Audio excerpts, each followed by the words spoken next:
Fantastic. I could only hope to look as good as you someday. So we're recording. Alex, you're gonna need to grab that and click got it on this Got side. Like walking a circle. Or just take the mouse with you.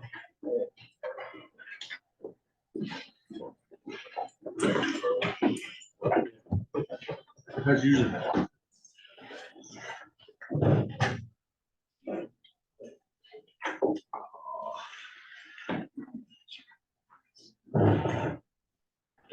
Probably longer than I called you up here today. I did, Alex did. Let me get that out of the way. All right, we'll get started. I know there's a couple more that'll be filtering in as we get going. Joe, you want to go to the next slide there for me? All right.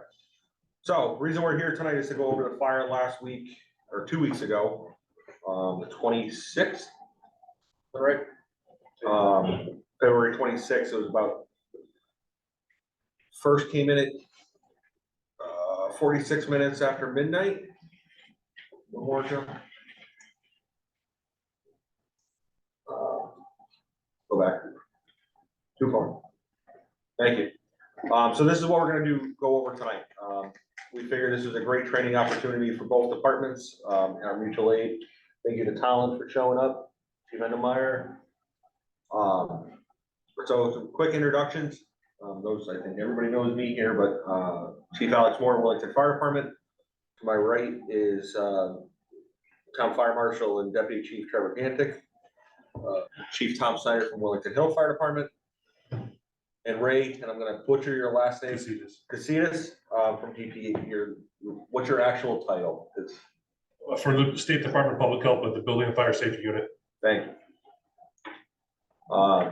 We're gonna go over the facility overview real quick, review of the initial dispatch. First arriving units and size up, what happened, what went right, what was difficult, what could have gone better, what can we do for the future, and discussion. Again, this is in the whole grand scheme of things, everything went really well. We couldn't have, for what we were presented at 1 o'clock in the morning with the people that we had there, with manpower and such, this went really well, but we can always improve. The goal for us at the end of this is finding a way to come up with a plan, should this ever happen again. And what is it, for the fire departments, the town, and try to get some information out of Ray as to what we need to do moving forward. Any questions before we get going? Okay. So quick facility overview. The original building was built in 1903. 3 stories with a basement. Kitchen and offices are on the first floor. Resident rooms on the second. This is just the old section of the house. In total, throughout the facility is 33 is what we had there that day. I'm not sure what the license is, but What's that? I'm not sure what the license is. I think their license is 40. I think you're right. I think they can hold 40. They don't occupy the 3rd floor currently. 7 to 8 residents currently live in the old section of the building, between all on the 2nd floor. Access to the basement and utilities are in the old section of the building, and all electrical services are in the basement. So as we go through this, a couple of things you'll see. One, we got pictures of the fire room, but also the electrical panel. Bobby was good about getting pictures of how the switches were. And you'll see why we had such an issue once we get to that. The initial dispatch was that she had received a call from facilities compliance reporting a commercial fire alarm at 0046. While dispatching, anybody that was actually listening to the dispatch of the fire alarm could hear the other dispatcher, Sean Marquardt, in the background, taking the original 911 call from the facility reporting an actual structure fire. You want to hit that link? Really? It won't let it. My apologies.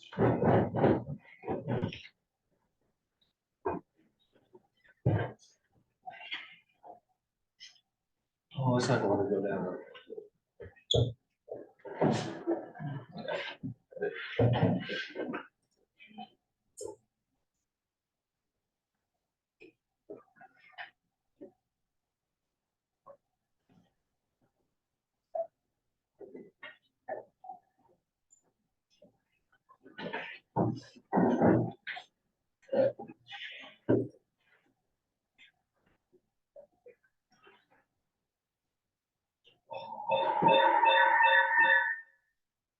Yeah, we're not gonna get those again.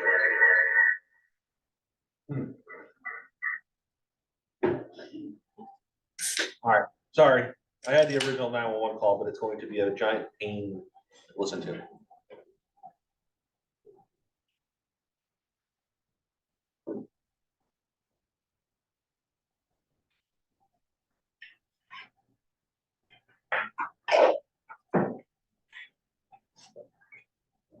I apologize. So the initial call from the worker was that there was a fire on the second floor in one of the bedrooms. The residents were out, but they were they were still in the process of evacuating, and that they had used their own extinguisher on the fire. Trevor was the first officer on the air. He was in the ambulance returning from a previous call on Parker Road. Was given the original update, and the assignment was upgraded to the commercial structure fire. Structure fire assignment was station 13 and 49. A tanker from station 7, an ET from station 40, and Stafford ambulance. There was an issue of, in the back of my head, thinking that this had a special run card attached to it.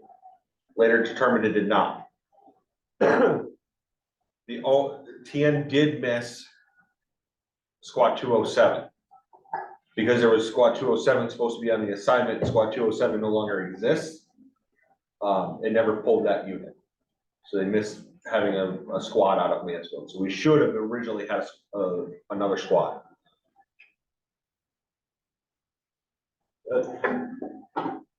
First we're using units. Nick and Trevor, I'll have you jump in here in a second. While responding to an updated myself, the fire was possibly out, heavy smoke condition on the second floor, sprinklers actively running. Nick was the first, Gil was the first officer on scene, again, coming from Parker Road. And Trevor shortly after, Trevor and myself shortly after that. Nick, Trevor, anything to add to what you saw when you got there? No, just to touch on Alex's thoughts on the run card. We were using fire ops to communicate whether we needed to add a second alarm and bring in additional ambulances based off the initial report from TN. On arrival, 3-story wood frame residential facility. Alarm sounding, residents were evacuated to the seaside of the building. I took command and Trevor was operations. The command post was at the CD corner on the other side of the driveway. Next. So what happened? Trevor, you want to talk about the fire? Yeah.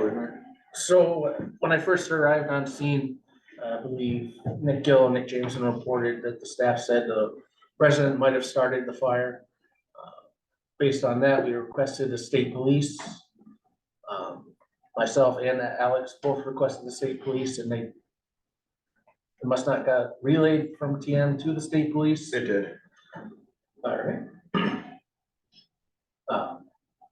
They reported that the resident set his wardrobe on fire. With the chaos of the scene, as it was evolving, it was hard to confirm that information. But once we were able to get the sprinkler shut down and ventilate the room and meter for any hazardous materials, we were able to get a better look and confirm. There's a small fire in that room. I don't know if one of the photos will show that one of the sprinkler heads was at a little charring on the paint from where there's some flame impingement. set off the two heads. As the scene evolved and kind of calmed down a little bit. I conferred with State Police FEIU to have a detective come to the scene just to help navigate the investigation process and witness statements. They sent a detective out, was very helpful. While he was en route, he requested state police to the scene, and they finally showed up around 4 a.m. Little delay. So moving on, there was two sprinklers or two in-room sprinkler heads that both activated. And I don't know the system well enough, maybe somebody else can help me with this. If one trips, does the other automatically go, or did it need enough heat to break the second? It needed the heat to break the second. So it was hot enough in there to build two sprinkler heads. We're estimating the sprinklers ran 25 minutes total by the time we could get the system down, huh? Or more. Or more. It was a while to get Wow. downstairs. Yep. So shut it off. So the activation of the fire alarm by smoke detectors was in the hallway. The staff was very good about getting the residents evacuated quickly. They were all outside. We're gonna go through that a little further in, but there was extensive water damage on 2 floors in the basement.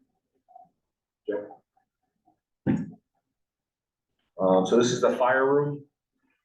The picture on the right was the unit that he had lit his clothes in. And then to the left, it's not the greatest picture, but it definitely got hot in there. There was a lot of water. Move on over, Pete. You're okay. And I get, from over here, I can see your laptop. Oh, okay. And I'm sorry, for Ray, this is Pete Tanaka, who's our first selectman. Hi, Very nice to meet you. Nice to meet you too, Ray. I apologize. Next slide, please. Better pictures of the fire room on the left. So really not a lot of smoke or fire or heat damage. A lot of water damage to the beds. And then you can see they lighted at the top. It was just on the top. Inside. I think the question I had was that, did it look like you had pulled the wardrobe out to be under the sprinkler, or did you guys pull it out? We pulled it out. Yeah. All right.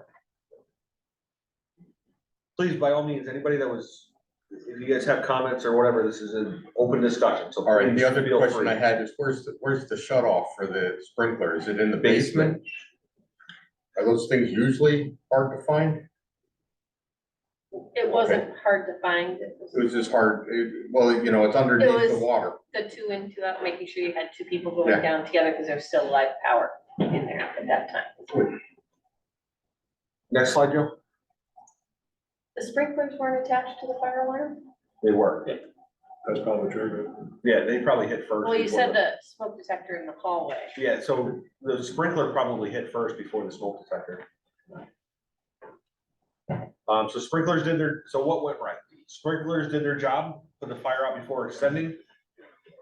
Initial crews made entry with proper PPE, self-contained breathing apparatus. Crews were assigned to ventilation, securing sprinklers, power, coordination between local and state resources. Quickly after we got the fire contained, I reached out to the local health department, Rob Miller, who instructed me to call. He quickly passed the torch. And that's when we reached out to DPH, his 24-hour line. Ray quickly called back, and it was his lucky night to be on call. So we gave Ray some basic information when he called. I think you had to call you called Tony, and then I called the supervisor, the branch chief. and then coordinated that they were coming out. So what else went right? This is where I'm really gonna lean on the people that were there. What else did you see that went right? I got a call I thought that was good. It's much better to get the call at 2 in the morning than at 8 the next morning. Absolutely. I think I called Pete just before calling VPH. So for some of the other people, why is it important to notify town administration early? There's resources that they have access to, who they need to contact. Yep, other extended resources, what else? What's one of the biggest things for notifying town administration early? If we're not calling them, who is? Media. The last thing we want on our side, Tom or myself, want is Pete to be woken up by Channel 3 or Channel 8 of, hey, you had a fire in town. What can you tell us? What can you tell us? And Pete be like, what are you talking about? Why don't you fill me on what you know, and I'll tell you what I can fill in on. So what else went right? Trevor, Ray, anybody? We didn't get there till just before 4, Yeah. but, I think, you said everybody was outside when you got there? Yeah. The building was evacuated. Whoever made the call to get them back inside and put them in that protected side, that was a great move, just because I don't have to tell you guys, I'm sure you guys are frequent flyers there. You got a heavy psych population there, and, you know, to keep them corralled was probably the best move, so that was a good move. I mean, I have other things to talk about later on. Yep. But So the first thing we did was, and I think it was Stewart that, I think it was Stewart or, yeah, Stewart. What are we gonna do with the people?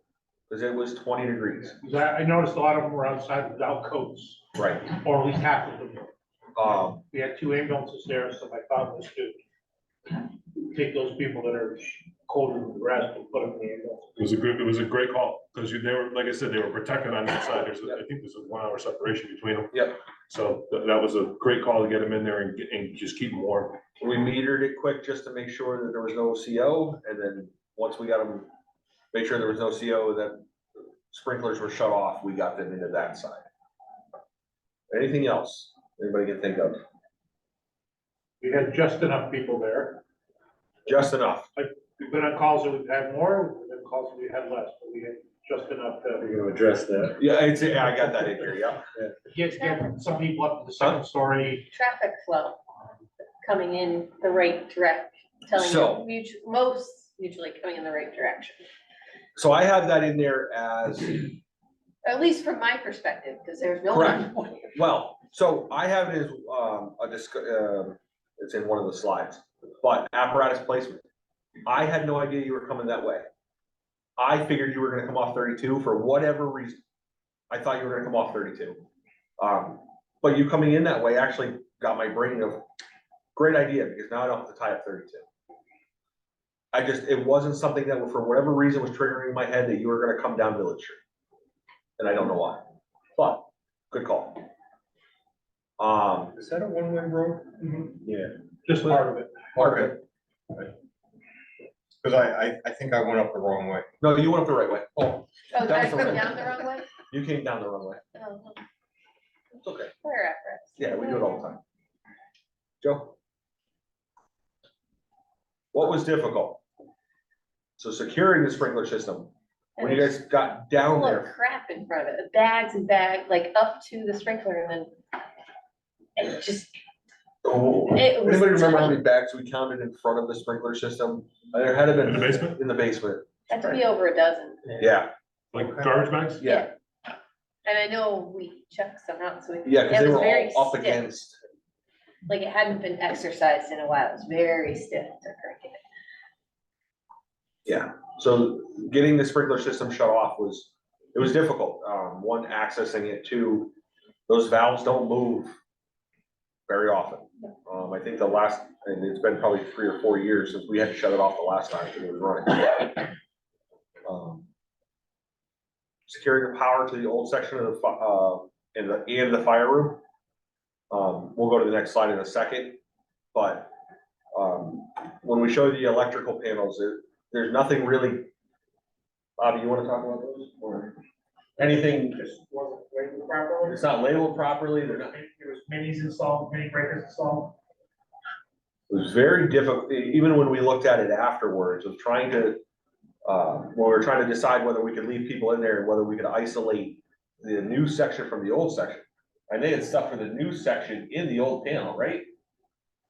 And we could tell, Once I couldn't find what we were trying to shut off, I just started at the top and Yeah. started putting the breakers until we got off what was off.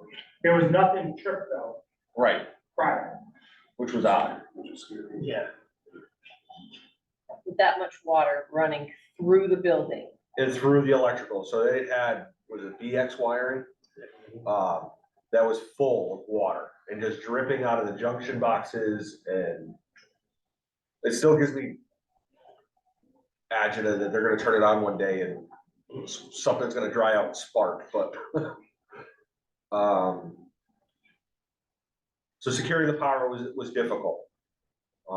Initially contacting the owners or a supervisor for High Chase. I felt really bad for the two workers that were there. They were doing everything they could to make contact with what they knew. And we were hounding them, because at the onset, we were worried if we're gonna have to move people. We need somebody here. We need an owner. We need somebody that can make decisions. And the two people that were there, as good as they were very adamant. They were not making a decision about anything. No, but they were super cooperative. They Did worked everything with they us. could. They were fantastic. Yeah. They did everything they could up until making a decision, and they were, other than turning a coffee pot on, they wouldn't make a decision. Originally, finding a one place for the residents quickly. And then initially finding a way to move all the residents if needed.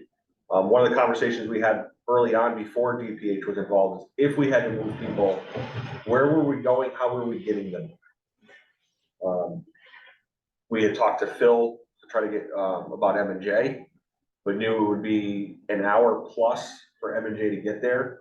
And they'd want somebody to be paying that bill. Who picks up that bill at that point? Same thing with moving them. Tom and I had talks of really can't go to the firehouse. We could go into the church, but there's very limited resources there. Is this a co-educational facility? What? Co-educational, co-ed facility? Yes, Both, Yes. both, yes, however many genders there are? yeah. There's a lot of husband and wives, and yes. And we talked about the schools. We talked about every schools, that building. was thrown out very quickly because in 6 hours they were opening up school. Yeah. Um, Senior center.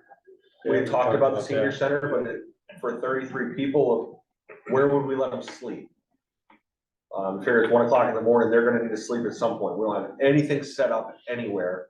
We could get the cots, but it would take finding people to go move them. And we had all of, for the most part, our resources tied on scene. Our resource pool in the middle of a fire is not great. We have everybody working, but if it's something like this where we've got to try to move people, it usually comes phase 2 or 3, then how do we do that? And especially with a place like High Chase where we're trying not to get one of them to their trigger point. Remember, 99% of the people in there at some point have a trigger point of what's gonna make them crack, what's making them go easy. Mine's pretty low. And I think we did fairly well of meeting their needs, and we'll get into that further on when we start talking about the relocation stuff, but what else was difficult? Those inside the building, what did you find that was difficult? I didn't think we had any troubles upstairs. More so just shutting the water off because there was a lot of water. We were just trying to sweep it down the stairs. But other than that, the fire was already out. Yep. So I made a mistake on the wrong frequency. But other than that, everything else went pretty smoothly. So That's good. Yeah, I was gonna say the same thing, and then the water coming down. There was a lot of, those 2 sprinklers heads put out a lot of water. Was there any concern about the ceilings caving in on the first floor? Yep. So that's why we stopped allowing people to go into what they call the great room or whatever it's actually called by the staircase. Those ceilings were bowing pretty good. We stopped people on the second floor because they wait up there. I was a little nervous. You know, if those are, plastic barriers or sheet rock, ceilings, Plaster. they were. So they have, so. And then the office ceiling actually came in. So if you went past the doorway or the opening to go to the stairs, straight ahead was an office that, most of that ceiling had come in by the time we left. So we had stopped people going that section of the building. What else was difficult? I think some responders didn't know how to gain access to the basement. Yeah, If you hadn't been there before, it's not. even if you've been there before, trying to remember it at 1 o'clock in the morning where it is. We never go that far back, usually. It's not labeled well either. It is not, and those stairs suck. Is there a pre-plan in the system for this building? We do have a pre-plan, it's not great. By any stretch, it's outdated. And that's one of the hopes with this is to get a more comprehensive pre-plan for it. Anybody else? Trevor? Joe? That's the second time roughly that same spot. Really? But I remember being at the first one. And the sprinkler did the same thing. Put the fire out and the, You remember, was it on the second floor that time too? Really? I think it was good 15 years ago, 20 years ago. Same, the old part right upstairs. Real quick, these are the electrical panels. Not great. I know it's a little difficult to read, but, they really weren't labeled all that well. So trying to figure out what to shut off. Bobby did the right thing and just shut them off. When you don't know, just shut it off until the power goes out. I'd rather be safe than sorry.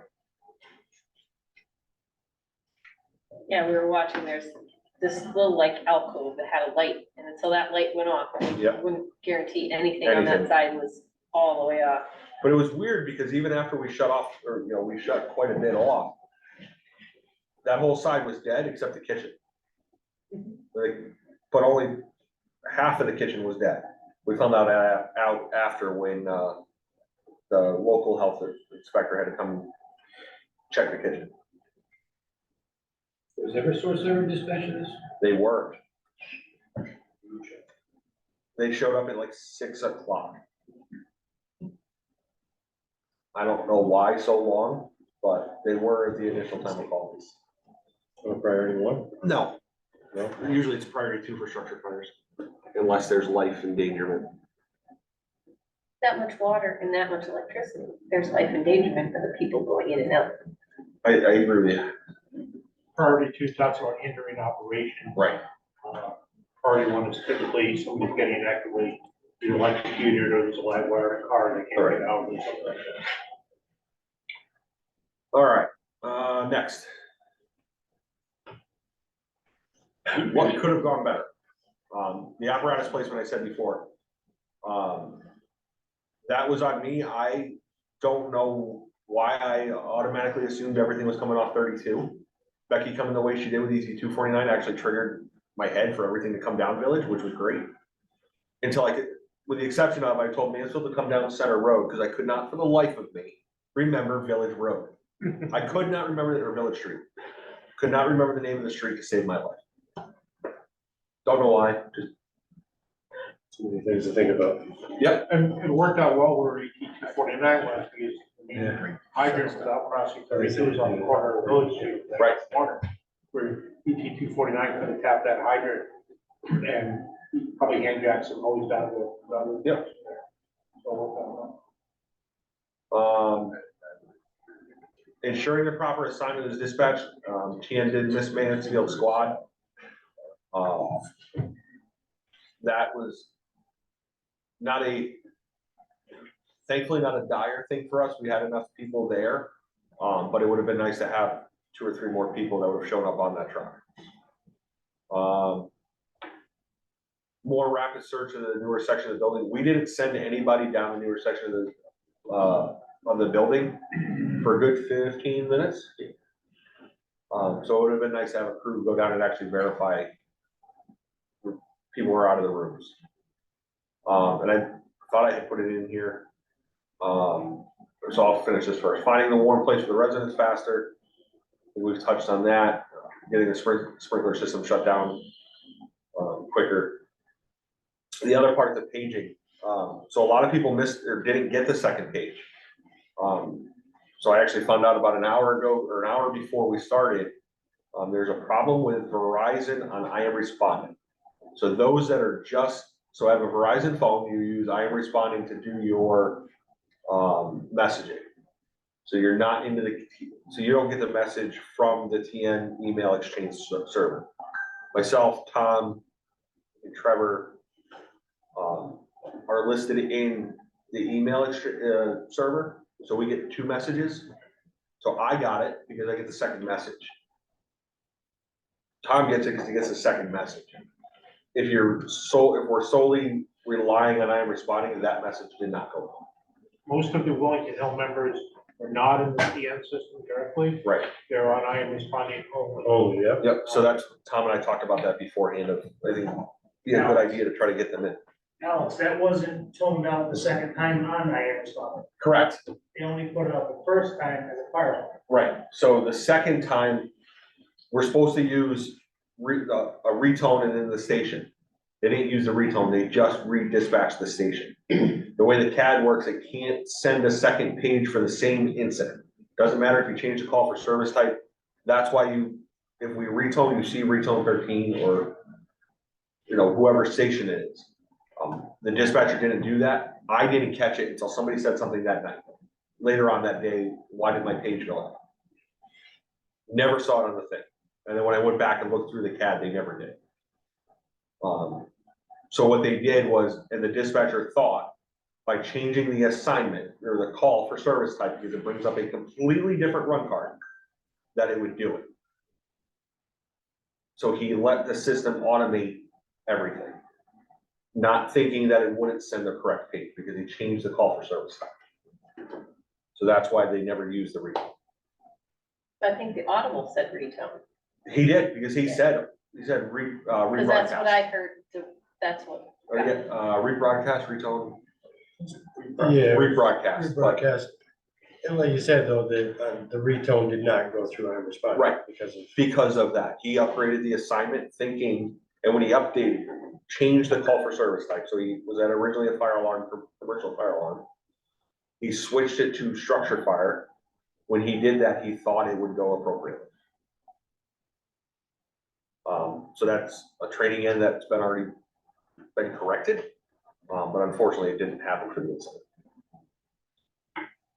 You'd be surprised that doesn't happen very often, that we send somebody for a fire alarm, that it actually turns into be something. What if you need additional people or manpower? We would do that as a retone. And that will send that triggers it. If we need to do it again, we can dispatch a different apparatus, as long as it is not the exact same unit code that they use at the time of call. So we could dispatch ET 249 and it'll do the paging correctly. But because they use the exact same code to trigger the fire, the structure fire, is why it did it. Had it been a bigger incident, if you requested a retone. Yep. For manpower. They would have used the retone. It would have gone the same way. Nobody would have got it. They would have got it, because they would have used the retone, or we know if we've already used retone, we have to dispatch a unit. The dispatcher knows that. All right. You use a unit that's not on the air. You use something that would not trigger, or that has not been used yet. What else could have gone better? Don't be bashful. I didn't think the apparatus placement, like you were talking about before, went all that bad. Aside from maybe ET 149 could have stayed at Hall School or a different hydrant or something like that.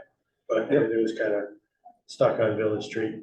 Yep. And unfortunately, there was a lot more apparatus that was coming in, but that could have gone a little bit better. We got a little bottlenecked in there, but But considering when you got there, the initial reports where the fire was out. Yep. It wasn't a priority at that time. Right. Anybody else? Okay, One thing that you guys talked about earlier was the, can our pre-connect hand lines reach the second and or third floor? Now that the yeah, place is empty, I think that's the opportunity, time to. I don't think any of our trucks, because you guys carry 250 in the pre-connect. 200. 250 off the crosswalk. I don't think we can make the second floor with the way we have to go in through the back door, through the lobby, or through the hallway there, up to the stairs. And by the time you make it to the stairs to a room, I don't think any of us have enough. I think we gotta try that. Correct, I agree with you. I think it'll make it. You think so? I think 250 will make it. Okay, I think you would have made it to the street. okay. I think it's something we should try while it's empty, if they'll allow us. Why not? Well, I don't It's a think you'd perfect wanna route. go in through the lobby. I Absolutely. think you'd go in through that side door where that office, that second office area is. All depends. In all honesty, it all depends. It's a big step. I think we need to the first, yeah. Maybe a straighter shot. We're gonna pick that, dump something to the kitchen. We had the same discussion about senior housing. Yeah. That if we had to get a line up to the second or third floor, you're gonna try to hoist it from the lobby up to the floor. Right. You're gonna go up the staircase on either end and So then. you're looking at how far probably you have to closet. traverse down. Right. So it isn't just high chase that need to do some more homework on, Right. but some of these other ones as well. The hotel, same thing. Right here with you. So you won't stay stressed. Oh, some of They these, worked out well for this incident. how about some of these apartment complexes? Same. Yeah. First floor, we're great. The apartments are pretty simple, but still do that. It's a pretty big- We've had this talk because of the fire at EDC's up. Are most of the apartments wood structures? Yeah. Anything else?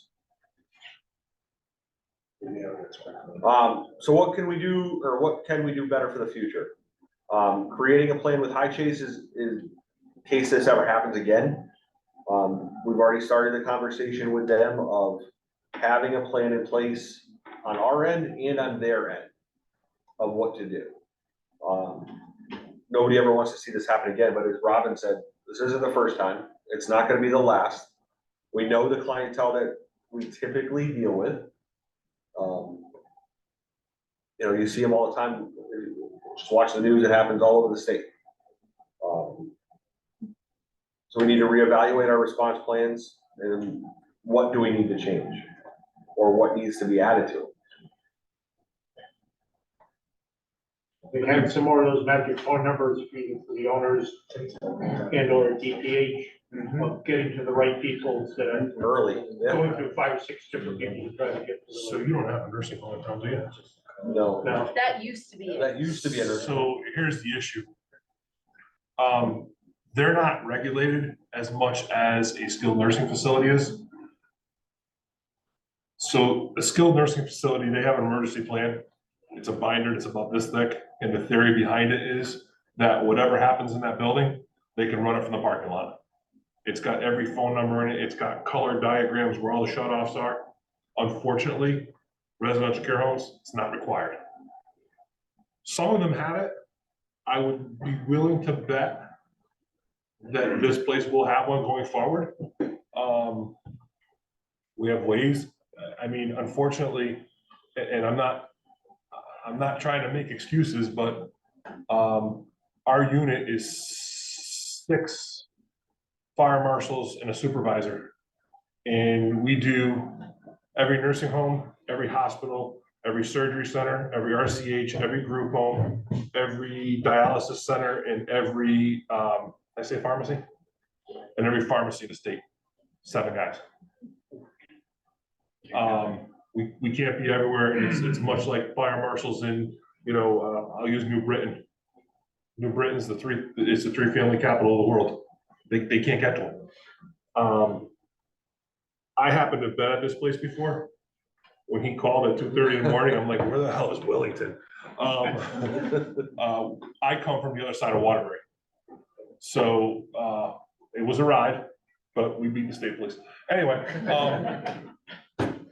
so going forward, I think that when places go through something like this, they tend to take suggestions well, and we'll work together and we'll get them a better plan.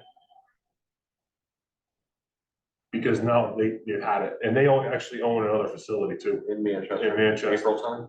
something like that, yeah, it's, Well, that's just a fact. yeah, I get no comment. But again, these people try, they don't make a ton of money on this, it's a necessary evil. For the people who are in there, just so you know, there are people who can't take care of themselves, but they're not to the point where they need skilled nursing. Okay, that's kind of the niche you get there. Unfortunately, there's a couple of them for, Sister Mary of the poor. They have, high-rise buildings and they're beautiful, but a lot of them are like this. And quite honestly, this one is not that bad. Trust me.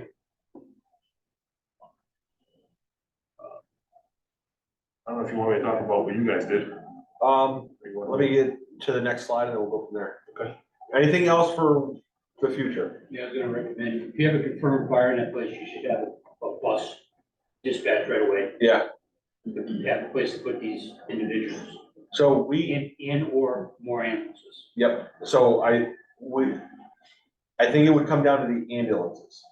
Because once we start putting them on a bus, what we're discussing, and I think we're gonna go into this in a minute, who's responsible for them? So we put them in a bus with, and we can't put a staff member in there. Who's taking the responsibility of them? And where are they going? And I was in one of the big discussions we had, is where we're gonna put them. Yep, so, And just so you know, the staffing ratio is 1 staff for every 25 residents. That's the staffing ratio.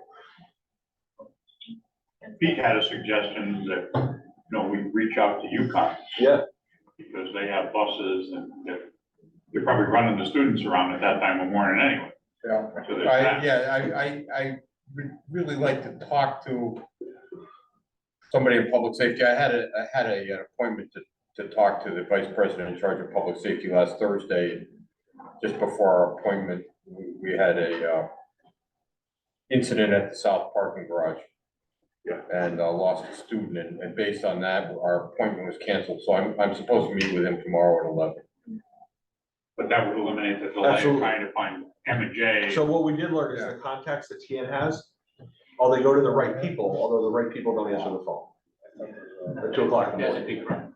Yeah, well, that's, so, I do think going forward, only coming from the EMS side, that ambulances, if there were injuries or if there were inhalations or whatever, so then, I mean, obviously you'd have to assess that upon arrival, but I think maybe additional ambulances, I know you had cars in Stafford right, on the initial dispatch. and yeah. And having the people there to do that. So one of the things, and going back, or going for the future, we didn't actually have anyone assigned to the residents.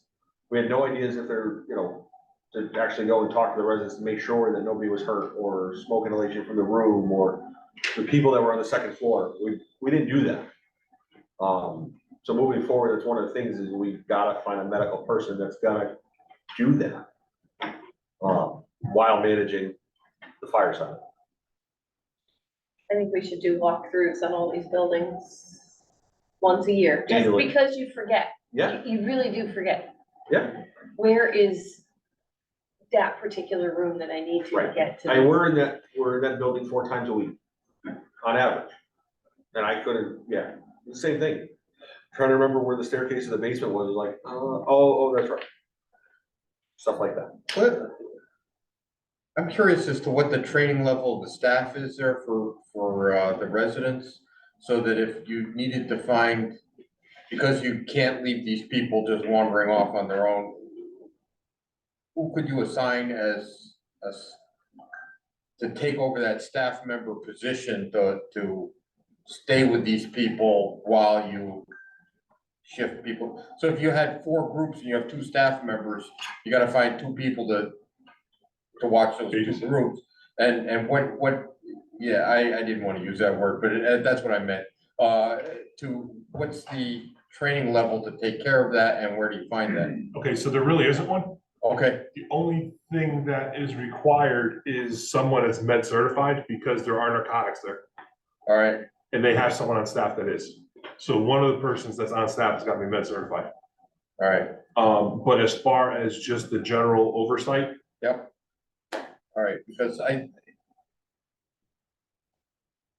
that's a resource that I think we could probably dig up someplace. I'd have to work at it pretty hard, but if we had a resource pool that said, all right, we can bring in 3 people that are used to watching people and controlling them, and honestly, in a stressful situation, social services might be your best way to go with that. Yeah.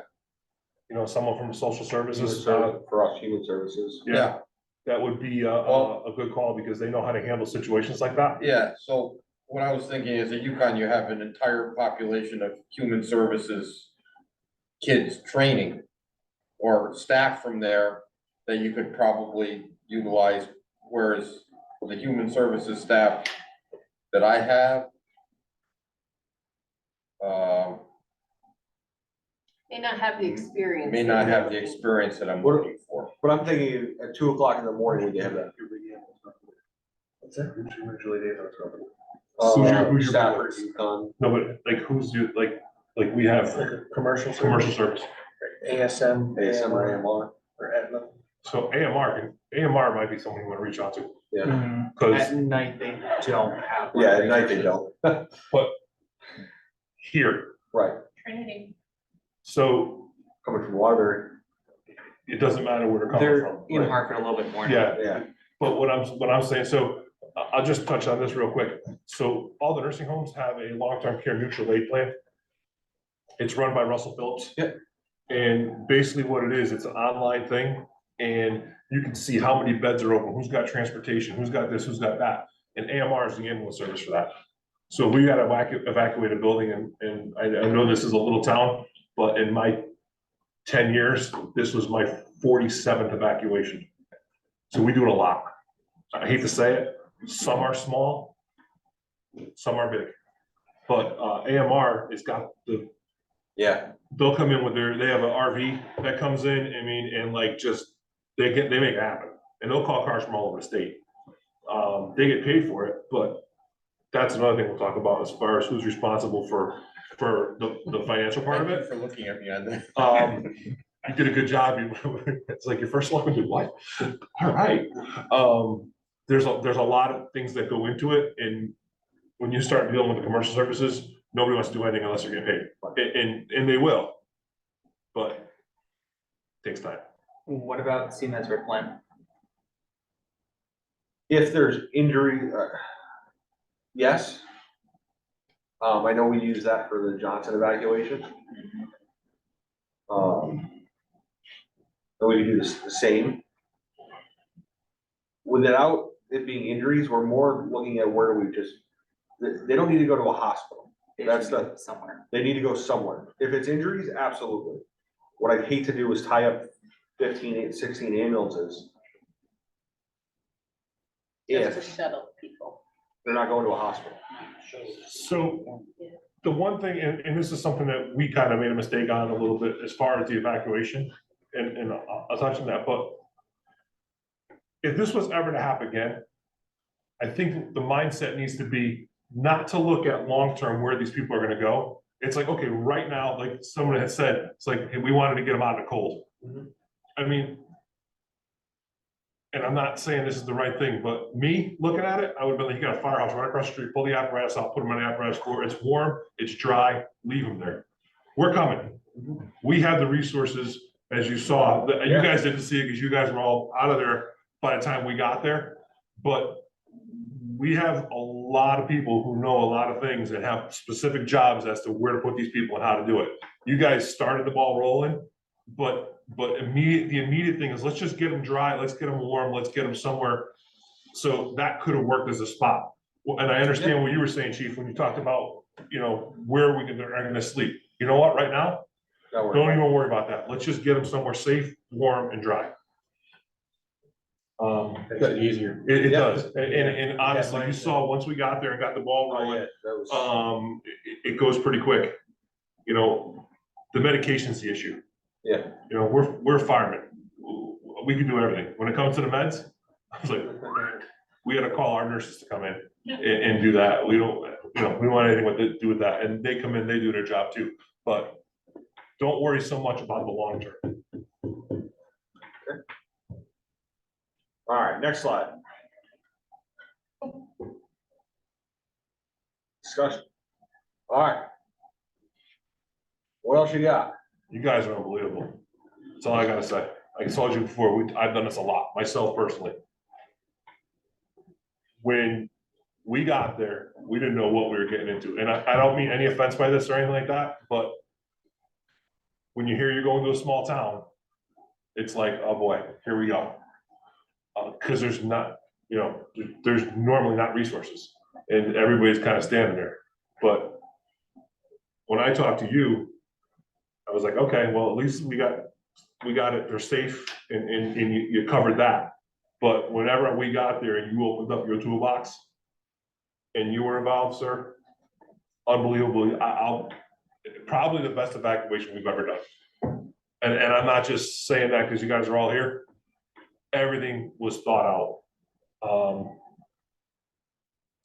The hotel, what the hell, I remember there was a hotel in Wellington. I sure didn't. Well, that's pushing the definition. Okay. You didn't go there, did you? I did not go there because I was done. I had to go somewhere. Tony went Smart there. decision. But the one of the residents that was there, just to give you a kind of a lowdown, the lady who was deaf Yes. by George. Yeah. When she was in there and they had a continental breakfast for him, and she came up to our people saying, by George, this place is gorgeous.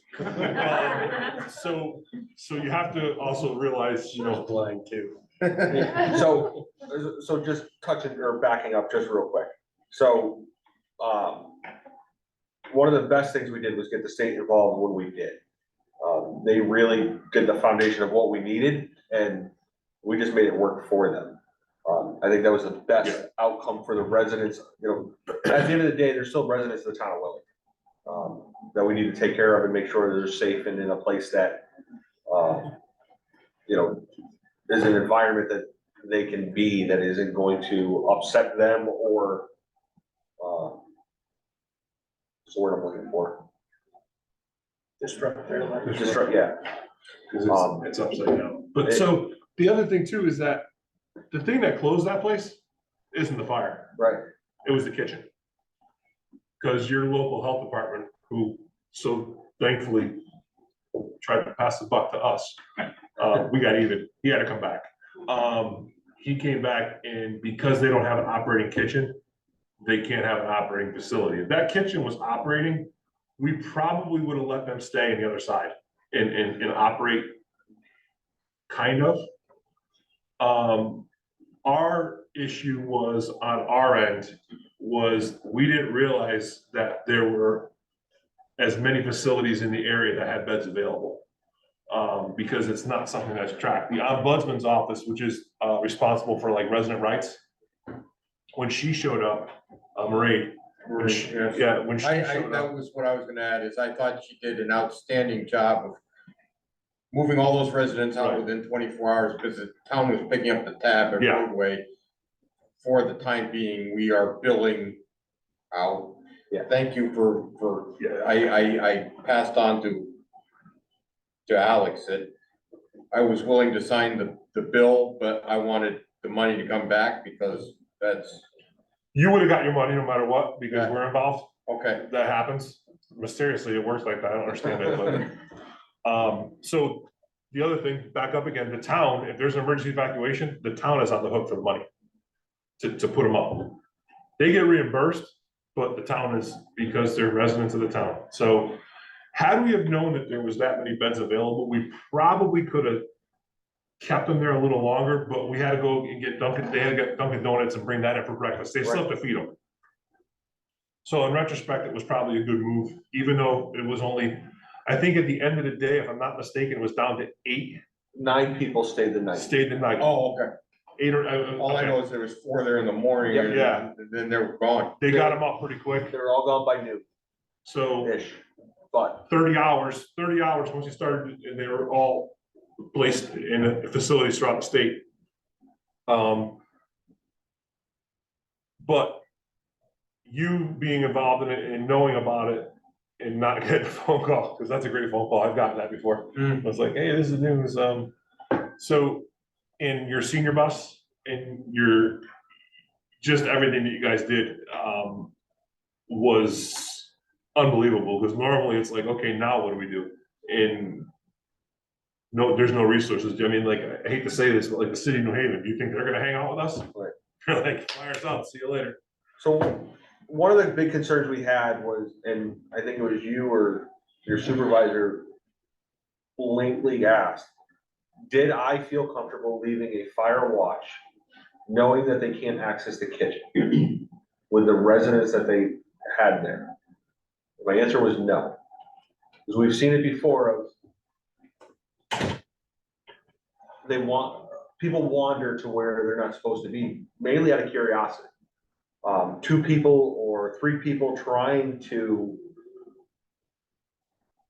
corral all of those residents to make sure that they're staying out of where they're not supposed to be and losing the access to the kitchen, really was my reason of not being comfortable. Knowing that we had a ceiling issue that could potentially fall, the plaster could fall off. I didn't think the room was gonna be any worse, except the ceiling falling. I wasn't comfortable with that. The town, between Public Works, even, I woke Troy up at 5 o'clock in the morning trying to figure out if the, senior bus worked. It was about 5 o'clock once we started figuring out what we were gonna need. Once we figured out opening the door, it was perfect. Yeah, the senior van, yeah. On the job training. Uh, That's all right. so, between Troy, back then. her name's Human Services, Karen. Karen. Karen from Human Services, they came down and helped.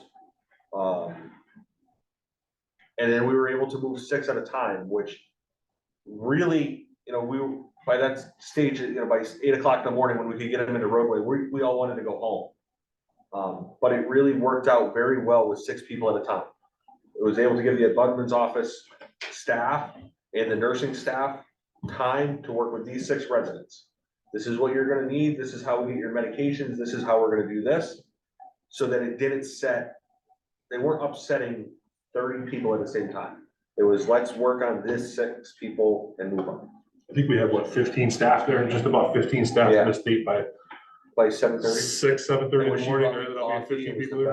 best part of the day. Yeah, so, so I'm talking about where we are now with the building? Okay, so where are we now?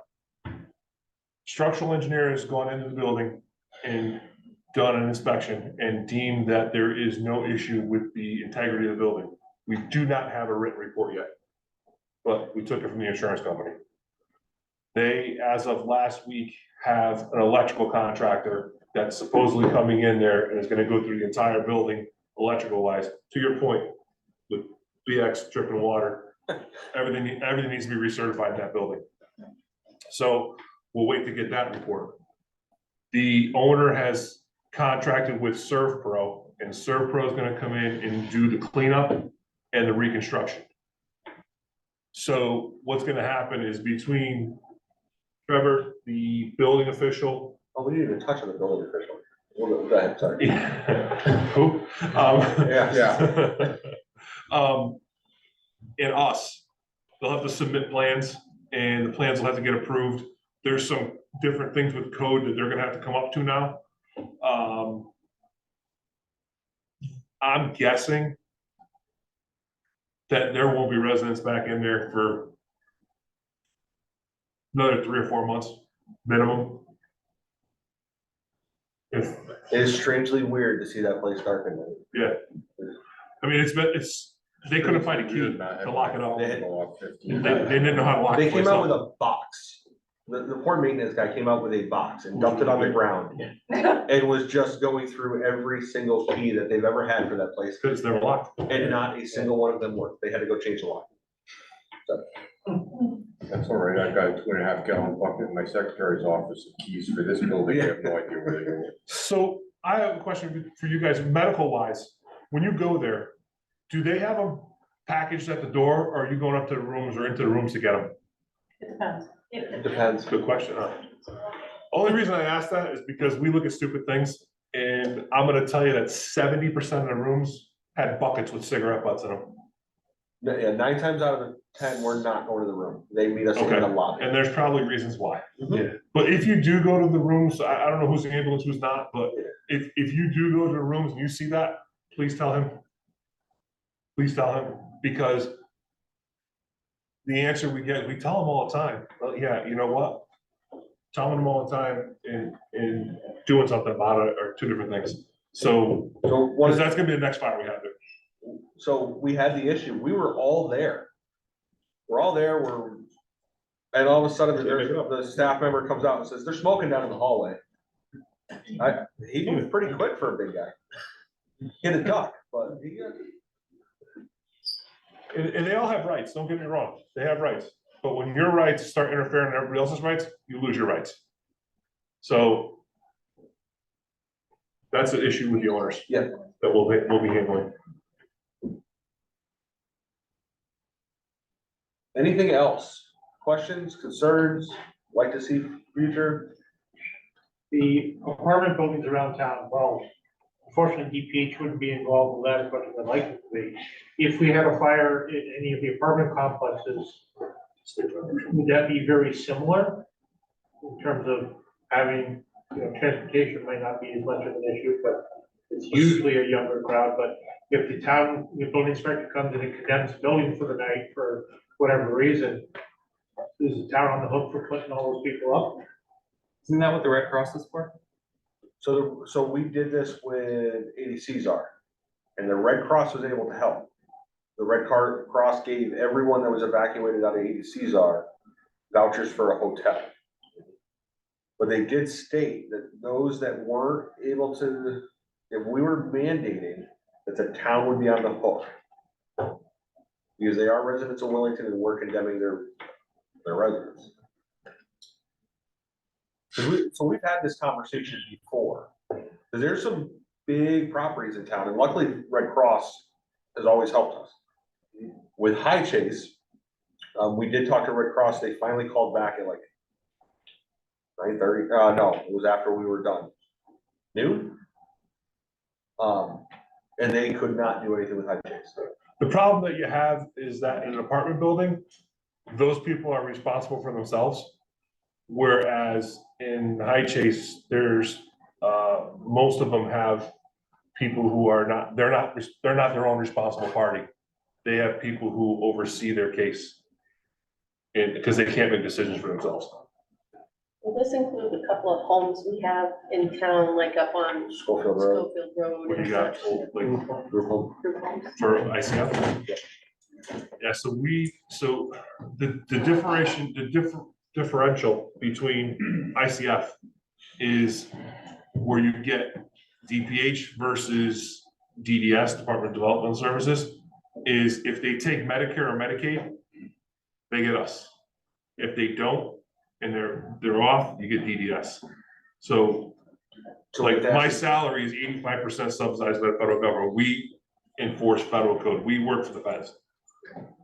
Where some of the group homes are not. I think the only one that's up here is it Dunhill? Yeah, Tom. In Tolland, that's one of ours. I think that's the only one up this way. Okay, so that would make, like, this conversation, if something happened at the Schofield Road house. I know we're being recorded. I'm gonna probably regret myself for regret saying this. I have Ray's phone number. I'm just gonna call. I was gonna say, you know what, even if it's not ours, we'll get you the right people. Yeah. If I'm on call, I'm not, he's got my personal number. You made that mistake. And the last thing I'm gonna make a comment from firefighters. Thank you all for keeping it off of Facebook. Because otherwise we would have had every TV camera in the world there. I'm sure that you guys all saw the news this weekend where there was a structure fire for a storage building in Watertown. Every news flash in the world was there because it was on Facebook. Before it even got dispatched, it was on Facebook. So thank you for that, and it speaks volumes because it just muddies up the waters when they're there. I don't mind them coming and getting a story, that's great, but if we can keep it under the radar and get those people, well, I mean, especially in that situation, let's figure by George is out in the parking lot having a cigarette and someone sticks a TV camera in her face. Yeah. It's not gonna go good. Was there any media there? No, nothing. It worked out really well. I had a call. Nope. I didn't call. I didn't call it. Boy, I didn't call. Going back to the group home for a moment, there's only, I think, 3 to 5 residents in there. And they're generally of the condition that they could not have gone to Broadway Inn. Right. That would not have been an option to just, even with staff assistance, to go somewhere else. Most of those are owned, they have They own multiples. multiple Right, homes here, there, and so everywhere. they have a plan, they're required to have a plan there. And they will evacuate them to one of their other facilities. So we might have to hold on to them, get an ambulance or Yeah. whatever. Or their company van will come pick them up, because don't forget, they're bringing the day program and everything, they have transportation. So while it represents its own challenges, it's not the same as a place like Mount Correct. I think the next most serious place that we need to address is senior housing, I agree. because we've been very We've lucky. been very lucky. We've had kitchen Knock on fires, wood. we've had, We had a minor smoke condition there a couple, 3 months back. And there was a resident downstairs in the basement that basically refused to leave. yeah, She wasn't going anywhere. Didn't matter whether the building burned down around her or not, she wasn't leaving. There was someone upstairs who said that if they couldn't get their cats, they would not leave. That's the same way. But yeah, I mean, there is an area of refuge, but but you bring up a good point there, we should be, as a whole, looking at these other facilities of, senior housing, some of the larger apartment complexes, doing the walkthroughs of coming up with a solid plan of where are we going with the residents? If this was senior housing in the middle of the night, we can get them into the senior center, but how many are gonna fit in there? And what do you do from there? So you're right, that like needs Stuart to said, be- most of the apartments, that's basically a younger, more mobile crowd. Yeah, Well, But senior housing is, you run the gamut there. You do medical search? Yeah. So they know your faces. Yeah. Yeah, I'm not. In my department that I'm from, we go around one company night a month, and we go to our places and we tour them. And familiarize and talk to the people. We have a senior housing, and we'll do a kind of like a meet and greet. And this guy comes in and does his spiel about safety, and they kind of know your faces, and you might get a better reaction out of them, to your point where I'm not leaving here. But hey, you remember me? I saw you, I saw and so. You'll know them, they'll know you. It sucks, but it's just a necessary evil to have to. The other side of the firefighting is the preparation, So it's not easy. So we had Yeah. incident here a couple weeks back where the pole got hit up the road here. I asked the question, is the elevator down at the senior center on emergency power? Nobody can answer the question. Eversource had to shut the power down to make the repair, so so we had the potential of having people not be able to that use the elevator, or worse yet, get trapped in it. the generator, There is a generator, but I think it The only. generator primarily only does the heat, doesn't even do the zone valves, you have to manually throw those, and it runs the fire protection system, that sort of thing. and that hasn't had a manager in a while. You can't talk to anybody there. There have been instances in the area that Eversource can bring in large generators and to fire up a complex like that.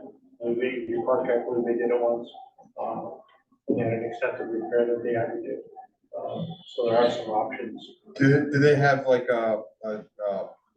one of those switches so it doesn't backflow. Oh, yeah, they Right? take care of That- it. That's all built in They take- already. so Every they can source plug comes it. out, does the installation. Yeah. Power up, everything, that's the job. It's, yeah. All right, anything else regarding High Chase, any? Okay, thank you, everybody, for coming out. Thank you for holding this out. Thank you for everything you did. Seriously, you don't realize how easy you made it for us. Thank you so much. The same goes for you. Yeah, thank you. Because you And moved High Chase from his district Maria? to my district for Wait, 24 what's her hours. Right. The ombuds person, Yeah, her name is, it's Parade, but it's no P, it's an M, Parade. Marade, I saw that, I didn't, it's a name I had never run into before, but There I are sent, people from the state that actually work, just Please, remember that. please. I sent her a nice note saying thank you for your efforts.